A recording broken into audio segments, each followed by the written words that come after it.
सभी भाई बहनों से निवेदन है कि सत्संग को गौर से सुने, खुद सुने, समझें, विचारें और पूरी तवज्जो ध्यान परमात्मा के स्वरूप पर रखें कि परमात्मा किस स्वरूप का है, हमारी आत्मा कैसी है, माया क्या है, मन कैसे बनता है, शरीर कैसे बनता है। तो खुद सुने, समझें, विचारें और सभी से निवेदन है कि फिर आगे और अपने घर परिवार के यार दोस्तों में, दीन बंधुओं में इसको भेजें ताकि उन प्रभु परमात्मा की प्यारी आत्माओं को भी पता चल सके कि हम ढूंढ कहाँ रहे हैं और वो मिलता कहाँ है और उसका स्वरूप कैसा है और उसको कैसे इसी जीवन काल में प्राप्त किया जा सकता है। इसलिए इस गरीब दास की विनती है कि आप गौर से सुने, तवज्जो दें, ध्यान से सुने, क्योंकि अगर आप नहीं सुनोगे, अपने अंदर आत्मा में नहीं बैठाओगे प्रवचन, तो फिर आपकी आत्मा जो आत्म राम आपका अपने अपने घट मस्तक पे पहले से विराजमान है, वो चेतन नहीं होगा। परमात्मा को प्राप्त करने के लिए हमारा आत्म राम जो है, हमारी जो आत्मा है, सूरती है, धुन है, उसका चेतन होना बड़ा ज़रूरी है। उसके अंदर बिरा तड़फ इश्क पैदा होना बड़ा ज़रूरी है। जैसे ही वो जागृत होगी, एक्टिव होगी, चेतन होगी, चैत्य होगी, तो फिर वो उस परमात्मा के स्वरूप के प्रति अपने अंदर बिरा तड़फ, प्रेम, इश्क, प्यार, मोहब्बत पैदा करेगी। तो परमात्मा को खबर लगेगी कि कोई तो कोई मेरा बच्चा, मेरी आत्मा जो है, मेरा अंश मुझे पुकार रहा है। तो वो परमात्मा फिर दया मेहर करके उस आत्मा को जोड़ने के लिए है तो पहले से अंदर है, वहीं से प्रकट होके उसको एहसास कराता है, अनुभूति कराता है, अनुभव कराता है, एक्सपीरियंस कराता है, महसूस कराता है कि मैं तेरे साथ हूँ, आस पास हूँ, तुझे चिंता करने की कोई ज़रूरत नहीं है। तो परमात्मा जहाँ रहता है शब्द रूप में, वहाँ से लेके हमारी पृथ्वी के सेंटर तक उसने मेन जो मेजर बड़े बड़े तीन प्रभु रास्ते में ठहराए हैं। अपने से प्रकट करके जो नज़दीक रखा है उसको झाई बोलते हैं, निरक्षर बोलते हैं। तो वो ठहराया हुआ है। उसका स्वरूप जो है वो ज्योति स्वरूप है, तेज पुंज है, श्वेत क्रांति है, मोस्ट डेजलिंग लाइट है,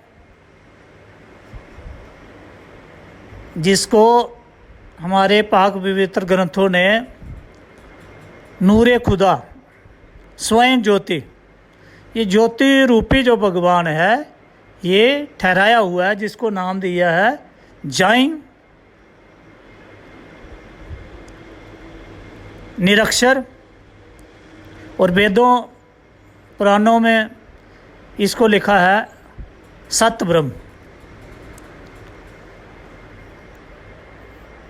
ये जो सबसे तेज़ फास्ट लाइट है, तेज़ पुंज का मतलब मोस्ट फास्ट लाइट। जैसे आपने देखा है कि वेल्डिंग कर रहे होते हैं तो एक लाइट निकलती है, वेल्डिंग करते हैं, उस पर हम आंखें नहीं अपनी ठहरा सकते, उसको देख नहीं सकते, एकदम हमारी आंखें बंद हो जाती है। और जो वेल्डिंग करने वाला है उसने खुद शील्ड लगाई होती है ताकि उसकी आंखें ख़राब ना हो जाए। तो ऐसी लाइट जो है, इसी को कुदरत, क्रूर चंद, ज्योति निरंजन, आदि ओंकार की ज्योति कहा गया है, निरक्षर कहा गया है, जाई कहा गया है। ये परमात्मा की परछाई है और इसको कुदरत नाम दिया हुआ है। जो एक नंबर का परमात्मा है, गुरु नानक साहब समझाते हैं अव्वल अल्लाह, जो एक नंबर का सनातनी ब्रह्म आदि राम है, आदि नाम है, जो निज नाम है, मूल नाम है, सार नाम है। उसने ये ज्योति प्रकाश प्रकट करके एक पुरुष बनाया, जिसको आदि अक्षर भी बोलते हैं, लेकिन है जी निरक्षर है, श्वेत क्रांति। तो ये ठहराया हुआ है। इसको अचिंत पुरुष भी बोलते हैं। इसका अपना लोग है, अक्षय द्वीप में रहता है जी। और अक्षय जो आत्मा नीचे भेजता है, अपने रूम में डाल के अपना स्वरूप दे के प्रकाश दे दे के आत्माओं को 16-16 सूर्यों को। ये अचिंत पुरुष है। कौन है? अचिंत पुरुष भी कहा गया है। नीचे की रचना जब प्रभु ने रचना की थी, इसी को सौंपा था, भाई ये नीचे की तूने करनी है रचना। और इसने अपने से, अपने वजूद से, अपने स्वरूप से, तेजपुंज प्रकाश ज्योति से इसने क्या निकाला? अक्षर को पैदा किया मान सरोवर में, जहाँ मन का सरोवर है, जलरंगी लाइट है, जल रंग की लाइट है, उसको सरोवर कहते हैं। जहाँ से मन की उत्पत्ति होती है, ब्रह्म की उत्पत्ति होती है। जो शून्य दरबार में अक्षर ब्रह्म रहता है, उसकी उत्पत्ति होती है। इस अचिंत पुरुष ने, इस तेज पुंज ने, जो स्वयं प्रकाश हो रहा है, जल के बिंब अगाध गति, जो गरीबदास का पंथ बताता है, यहाँ तक पहुँचा है वो पंथ। इसने एक अक्षर पुरुष तैयार किया। अक्षर का मतलब जो धुने ऊपर से परमात्मा से इसने भक्ति करके ली थी, उनको प्रकाश देके, और इस मान सरोवर, मन के सरोवर से, जो सरोवर ज्योति, जल रंग की ज्योति से बना हुआ है, पानी नहीं है उधर, महसूस होता है पानी, तो इसको तैयार किया। और ये जो जल रंगी है, जल के रंग से जो प्रकाश पैदा करके सूरती के इर्द गिर्द इसने मन को रख दिया, धुन के इर्द गिर्द इस प्रकाश को रख दिया, और इसको कहते हैं हम अक्षर ब्रह्म, जो अचिंत पुरुष से पैदा होता है। और इसको पैदा करके जैसे पैदा किया, और जे वो जल रंग का जो मान सरोवर था उसमें चला गया नहाने, और कई युग तक बैठा रहा। फिर जब कबीर साहब आए, आगे की रचना ना हुई, अचिंत ने कहा मैंने एक भाई बनाया था, वो नीचे जाके सो गया पानी में, बाहर ही नहीं निकलता। उस वक्त उस परमात्मा ने जो तेज पुंज की सूरती थी वो ली, थोड़ा सा पानी लिया और मान सरोवर के पानी के ऊपर मारा, तो वो गड़गड़ करता हुआ नीचे गया। तो वहाँ से एक तरफ से ये वार निकला और दूसरी तरफ से निरंजन मन पैदा हुआ, और फिर ये दोनों साथ, मन भी और सूरती धुन भी साथ रहने लगी। और जो अक्षर है, इसके साथ लाइट भी होती है, जो सूक्ष्म रूप है मन का, और खुद धुन भी है। और ये इसको जीवात्मा बोलते हैं, क्योंकि जीव तो परमात्मा का है, और प्रकाश के साथ एक अंग उसने मानसरोवर से लिया है जिससे मन है, और एक अंग सतपुरुष का जो धुन है, आत्मा है।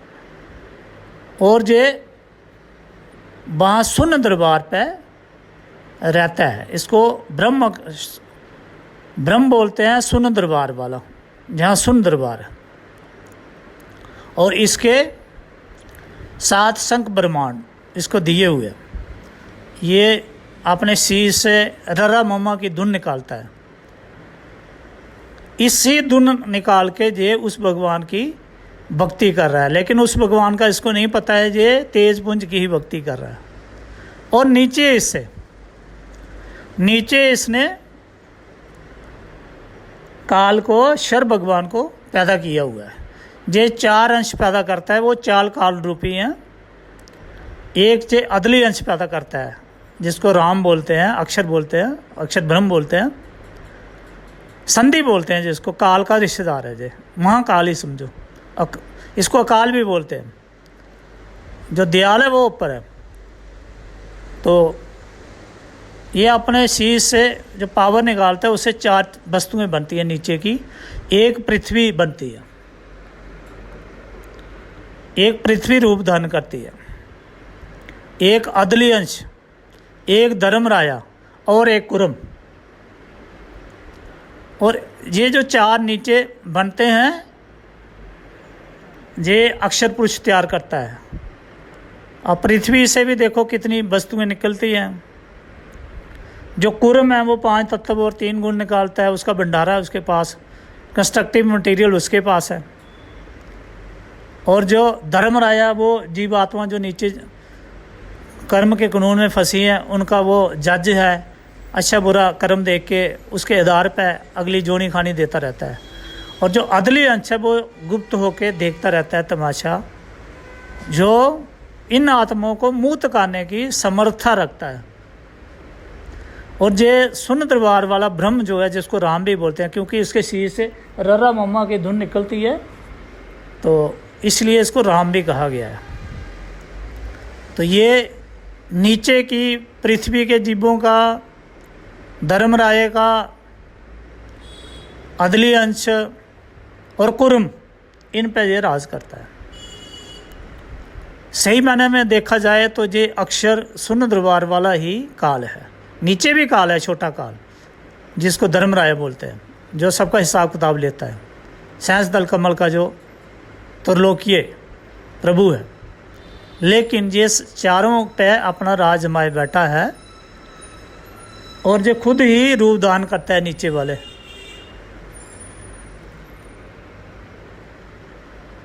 और ये शीश रूप में प्रकट होता है। 7 शंख ब्रह्मांड इसके अधीन है। और जो नीचे है साइंस दल कमल वाला, जिसकी 1000 मोमबत्तियों की जैसी रोशनी है, त्रिलोकीय ब्रह्म भी बोलते हैं उसको, त्रिलोकी नाद भी बोलते हैं, जो जुगेश्वर है, जहाँ तक ही पहुँचते हैं जहाँ घंटा और शंख बजता है ब्रह्मांड के अंदर। और वहाँ जो रूह पहुँची होती है वो पूर्ण शरीर धारण करके अपना दर्शन देती है। लेकिन जो ब्रह्म है, ये शीश, खाली शीश, नीचे बॉडी नहीं है इसकी।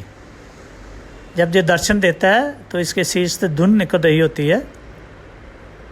तो वो ररा और मम्मा, जो ररा धुन है वो जो आत्मा उधर पहुँचती है उस पर पड़ती है, और फिर गायब होती है, फिर से निकलती है, और जो नीचे शरीर है, जहाँ से आत्मा निकल के आई है, जिस मिट्टी से, जिस देही से, उसके ऊपर पड़ती है। तो ऊपर ब्रह्म दर्शन दे रहा है। लेकिन ब्रह्म जे शुद्ध रूप में शुद्ध ब्रह्म है, ये भी काल रूपी है, माया रूपी है।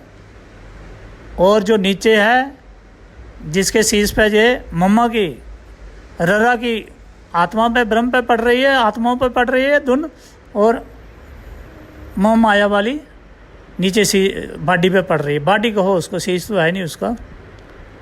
तो इसने ऐसी क्रिया अंदर बना के रखी है, जब आत्मा जाती है अपने अंतर्ज्ञानों से देखती है।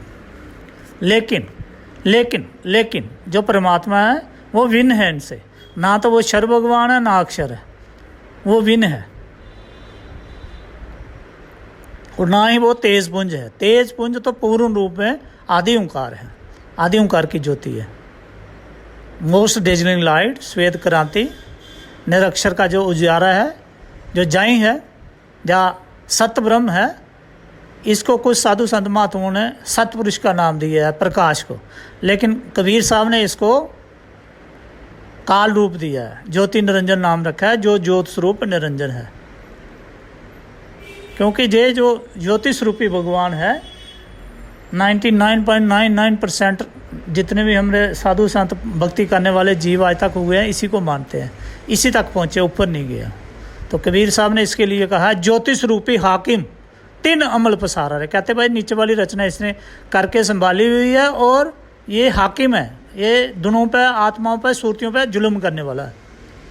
लेकिन जो मूल रूप में, वास्तव में जो असल परमात्मा है, जो सबसे उत्तम परमात्मा है, जो बढ़िया परमात्मा है, जो परम तत्व है, परमात्मा है, परमेश्वर है, सनातन ब्रह्म है, आदि राम है, शाश्वत ब्रह्म है, शांत ब्रह्म है, जो दया का सागर है, प्रेम का सागर है, इश्क का सागर है, जो हमेशा बख्शता है, सबके पाप माफ़ करता है, जितने मर्जी किसी के कर्म हो तब भी वो माफ़ कर देता है, सबको मुक्ति देने वाला, मुक्तिदाता, जो सब सृष्टि को, इन प्रभुओं को भी प्रकट करने वाला है, बनाने वाला है, चलाने वाला है, सब सहायता करने वाला है नीचे की रचना की, उसको आदि राम बोलते हैं, अल्लाहू अकबर बोलते हैं।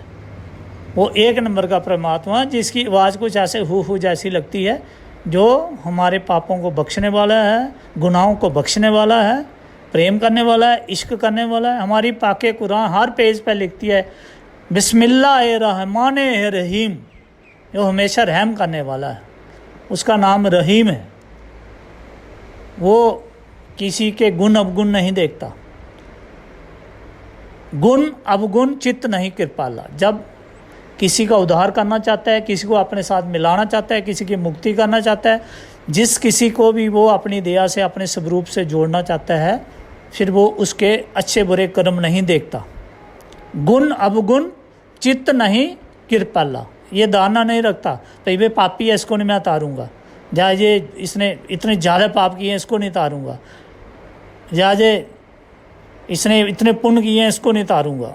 वो जब अपना चित्त बना लेता है उद्धार करने के लिए, मुक्ति देने के लिए, उसको सहज सुख परमानंद परम गति देने के लिए, तो उसको दे ही देता है। वो स्वयं आता है, स्वयं प्रकट होता है, स्वयं अपना स्वरूप को लखाता है, स्वयं वो अपने स्वरूप को लखाता है। वो स्वयं दया मेहर प्यार करके अपने स्वरूप को लखाता है। उसका स्वरूप इश्क रूप है, प्यार रूप है, दया रूप है। वो महासागर है, महाप्रेम है, महा इश्क है। जो पहली बार संत वहाँ पे पहुँचा उसने महसूस किया, जब उसने इश्क किया तो उसने भी उसको इश्क किया, प्रेम किया। उसके रोम रोम जरे जरे को जब चूमा तो उसको महसूस हुआ, और वो क्या उठा, love is God and God is love. इस स्वरूप को जब उसने पहचाना, इस स्थिति में जब वो पहुंचा, इस सिचुएशन में जब उसने महसूस किया, अपनी अंतरात्मा से, आत्मा धुन जो सूरती है उसको जब उसने प्यार किया, उसके इश्क को देखकर वो जान गया, वो जीवात्मा वो धुन जान गई, वाकई प्रभु प्रेम का सागर है, इश्क का सागर है, इश्क का समुद्र है। वो बना ही दोनों से है। अगर सुई के दो नक्के जोड़ें तो उसके बीच में भी उसने अपना स्वरूप रखा हुआ है। घट घट हरजू बसे संतन का है पर पुकार। आत्म आत्म में निवास करता है वो। घट घट मतलब आत्म आत्म में। सभी जीवात्माओं के अंदर भी रहता है और बाहर भी रहता है, खचाखच भरा हुआ है वो। अंदर बाहर एक जैसा है, लेकिन ना तो जो मन देख सकता है उसको, ना नीरति देख सकती है, ना माया देख सकती है। वो सिर्फ हमारे दुन दुन दुन रूप जो स्वरूप हमारा अपना निज स्वरूप है, वो दोनों को सागर को महसूस करती है, अनुभव करती है, अनुभूति करती है, एहसास करती है, एक्सपीरियंस करती है। और हर एक जीव की जो आत्मा है, जब तक चेतन नहीं होती, जागृत नहीं होती, चैत्य नहीं होती, फुली कॉन्शियस नहीं होती, तब तक उस परमात्मा के स्वरूप को कोई भी जीवात्मा मन देही नहीं समझ सकती। देही का काम नहीं है, देही का काम है मन को जगाना। मन का काम है सुरती को चेतन करना, और सुरती का काम है खुद चेतन होके फिर उस प्रभु परमात्मा से मिलाप करना, उसको लखना, उसको समझना, उसको जानना, उसको पहचानना, उसको उसकी गोद में जाके रहना, उसको परम गति को प्राप्त होना, उसके शरण में रहना, उसके स्वरूप पर ठहरना। कबीर साहब कहते हैं, 7 सूरती 16 शंख के पार, तहाँ समर्थ का स्वरूप। लिखने में उन्होंने लिखा तहाँ समर्थ का बैठ का ऐसे मत समझना शरीर रूपी उधर कोई भगवान बैठा है। शरीर नहीं है भाई, उसका हाथ मुख कान मुख कुछ नहीं है। जो हाथ मुख कान माथा लेके शीज लेके आता है, जो ब्रह्म है, शुद्ध ब्रह्म है। जो ये अक्षर पुरुष है, सुन दरबार वाला, जो काल रूप है। जही अक्षर कहावत काल, कबीर साहब ने सीधा लिखा है। और जो ज्योति प्रकाश वाला है, जो ज्योति निरंजन है, वो भी काल रूप है। और जो नीचे है सहज दल कमल में, वो भी काल रूप है।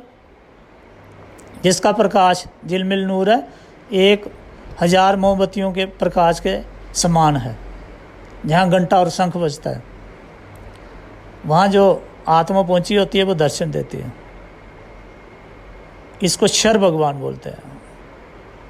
वो अक्षर है जो शीश दान करता है, और जो प्रकाश रूप है वो निरक्षर है, तेज पुंज श्वेत क्रांति, मोस्ट डेजलिंग लाइट।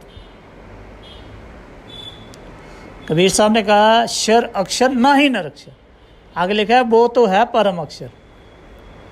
फिर कहा काल संधि जाई, काल का है अक्षर भगवान को, संधि का है अक्षर पुरुष को, और जाई का है निरक्षर को। काल संधि जाई बरमत फेरे, कहते हैं जो इनके नाम जपेंगे, इनकी साधना करेंगे, इनको ध्यान करेंगे, इनकी तवज्जो रखेंगे, इन्हीं में रहेंगे, वो कभी भी जन्म मरण के पूर्ण मुक्ति नहीं होगी, जन्म मरण के चक्कर से नहीं छूटेंगे। दूसरे लफ्ज़ों में वेद पुराण हमारे कहते हैं ओम तत्सत, गीता में भी यही लिखा है ओम तत्सत। अब ये तो निरक्षर ने ज्ञान प्रकट किया, आदि माया ने प्रकट किया हुआ है, जहाँ से 5 तत्व 3 गुण निकलते हैं, इसको अष्टंगी बोलते हैं। आदि माया इसी का नाम है, आदि ओंकार इसी का नाम है। चित्रगुप्त और धर्मराजा को ये पता है कि आदि माया क्या है। वो कहते हैं, चित्रगुप्त धर्मराया कहे आदि माया ओंकार है, ओंकार की ज्योति को बोल रहे हैं भाई ये आदि माया है। इनको इतना पता है, चित्रगुप्त और जो धर्मराया जो हिसाब किताब लेता है, वो कहता है आदि माया ओंकार है, ओंकार की ज्योति है, स्वयं ज्योति जो हो रही है, ये आदि माया है। उधर से कबीर साहब समझा रहे हैं कान्हा दीदार महल में, कहते हैं आदि माया की नी चतुराई, कहते यही जो तेजपुंज है बहुत चलाक बटमार है, शैतान है, जे करूर चंद है, जे आदि माया जो है बड़ी महाटकनी है। किन्नी चतुराई, कहते इसने चलाकी की है बहुत अच्छे तरीके से, किसी भी जीव आत्मा को पता ना चले वे क्या तरह चलाकी की है। अब जो इसके ऊपर जाएगी आत्मा, सूरती धुन जाएगी, वही पहचान सकेगी, जो बीच में है वो क्या पहचानेगी इसने क्या चलाकी की है। ऊपर से जब जीवात्मा धुन नज़र डालती है नीचे, तो उसको लगता है यार कैसे कैसे प्रभु क्या क्या छल कपट कर रहे हैं, कैसे कैसे रूप दान करें, और कैसे कैसे जीव आत्मा दोनों को जोनी खाने में डाला हुआ है, भरम में डाला है, शंका में धोखे में रखा हुआ है। तो कहते हैं आदि माया किन्नी चतुराई, भाई कहते हैं वो उसने भाई बड़ी चालाकी के साथ झूठी बाजी पिंड दिखाई। जितने भी शरीर धारण किए हैं जो झूठे हैं, इसमें सच नहीं है। जो कुछ भी शरीर के अंदर रखा हुआ, देह में रखा है, देही स्वरूप में रखा है, सबका सब झूठा है। इस माया ने ये सारे रूप धारण किए हुए हैं, और इसके अंदर जो रचना रची है, रखी है, जो नज़र आती है भक्ति करते करते, ये भी झूठी है। देह के अंदर वाली के बारे में बोल रहे हैं, झूठी बाजी पिंड दिखाई। कहते हैं जो इसने कंस्ट्रक्शन की हुई है पिंड की, जो शरीर बनाया हुआ है 5 तत्व 3 गुण का, और इसके अंदर जो भी रचना रखी है, ये सब की सब झूठी है, सबकी सब झूठी है, सबकी सब झूठी है। अब जहाँ हमने ध्यान तवज्जो देनी है, विनती है कि जीव जो सुन रहे हैं इस बात को, वो रखें, ख्याल रखें कि ये देह नष्ट होती है, मिट्टी में चली जाती है, अग्नि में चली जाती है, ये तो रहती नहीं, फिर नाशवान है। और इसके अंदर की चीज़ कैसे सच्ची हो सकती है? ये तत्व तत्व में चले जाते हैं, गुण गुणों में चले जाते हैं, तो ये झूठी है। अगर कोई भक्ति करते करते अपनी आत्मा और मन की गांठ को ऊपर ले जाता है, शरीर के अंदर देखता है, उसको स्वर्ग भी नज़र आता है, भूमि में नज़र आती है, पताल भी नज़र आता है, महास्वर्ग भी नज़र आता है। अंदर जो कुछ भी वो देखता है, गणेश लोग देखता है, ब्रह्मा लोग देखता है, विष्णु लोग देखता है, शिव जी लोग देखता है, माया लोग देखता है, राम लोग, कृष्ण लोग वगैरह वगैरह जितने भी हैं, ये निरंजन लोग देखता है, स्वर्ग महास्वर्ग देखता है, ऋषि मुनि देखता है, अवतार देखता है, पितर लोग देखता है। ये सब के सब इस रचना के बीच में 14 भवन की ये देही है, और इसमें सारा कुछ रखा है, और 14 करोड़ जमदूत भी रखे हैं, एक एक मंजिल में 1-1 करोड़ जमदूत, इस जीव आत्मा जहाँ से मुक्त ना हो जाए, कहीं भाग ना जाए। ये सिक्योरिटी रखी हुई है, बेल्ट फोर्स रखी हुई है। तो आप ध्यान करें, सोच विचार करें, विवेक जगा के रखें, बुद्धि अक्ल को चेतन करके रखें, और सोचें कि जो चीज़ शरीर में है, कबीर साहब कह रहे हैं आदि माया किन्नी चतुराई, झूठी बाजी पिंड दिखाई। पिंड होता है शरीर, और शरीर के अंदर जो चीज़ें रखी हैं इसने, बाहर अंदर से सबकी सब झूठी हैं, क्योंकि ये शरीर के मोह से ही भांति है। अभी सुत पुत नारी दीन संबंधु माँ बाप दोस्त जार, मुल्क धर्म कुल, ये सब के सब इसने बांध के रखे हुए हैं, कर्मों के अधीन रखे हुए हैं। मुल्क मुल्क के साथ लड़ रहा है, धर्म धर्म के साथ लड़ रहा है, जात जात के साथ लड़ रही है, कुल कुल के साथ लड़ रहे हैं।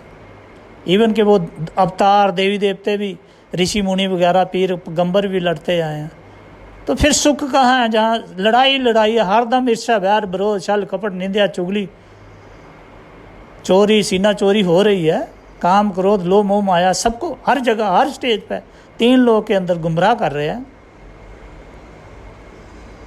माया चिपकी हुई है हर जीव के साथ, तो सुख कहाँ है? ये सुख थोड़े है। वो जो स्थिर सुख है, अडोल सुख है, परमानंद है, सहज है, परम गति है, जहाँ कोई भी किसी किस्म का कष्ट क्लेश दुख दर्द त्रास जवाल भय नहीं है। वो तो एक परमात्मा का स्वरूप है, परमात्मा का लोक है। जहाँ परमात्मा रहता है परमात्मा का धाम है। तो इसलिए हमें उस सार शब्द को ढूंढना है जो शब्द स्वरूप है, जो धुनों का सागर है, इश्क का सागर है।